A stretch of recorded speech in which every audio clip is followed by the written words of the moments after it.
Aujourd'hui, nous allons expliquer la métamorphose de la vendeuse dans le roman Truisme de Marie Darrieussecq. L'extrait où la vendeuse de cosmétiques se transforme en truie est une critique de la société de consommation parce que ses conditions de travail dérangeantes y sont décrites. Premièrement, son patron la force à porter une vilaine blouse en guise d'uniforme pour faire des économies, ce qui ne la met pas en valeur et la rend moins attrayante. Cet accoutrement lui fait perdre son estime d'elle-même car il la fait paraître négligée, ce qui ne plaît pas à ses clients.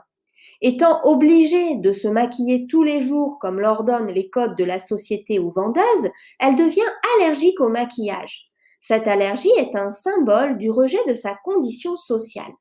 Elle ne peut plus porter cette façade qui est la seule manière d'être acceptée par le monde. Cela montre le conflit d'identité provoqué par l'inadéquation des codes imposés aux vendeuses et l'identité profonde de la narratrice. L'allergie au maquillage, ajoutée à son pourcentage qui diminue en même temps que ses attraits, rend de la vendeuse encore plus laide, car par manque d'argent, elle ne peut plus prendre soin d'elle. Ce texte compare le travail de vendeuse à celui d'une prostituée, car elle est considérée comme de moindre valeur par la société pour la simple raison qu'elle est moins belle. La femme est traitée comme un objet dont la seule valeur vient de son apparence, tel un tableau sur un mur.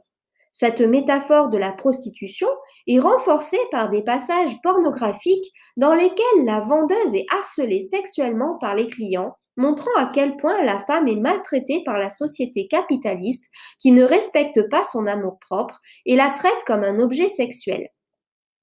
Heureusement, il restait des fidèles, une poignée de doudingues. Cela me faisait toujours mettre à quatre pattes, me renifler, me lécher et faisait leurs petites affaires en bramant, pousser des cris de cerf en rut, enfin ce genre de choses.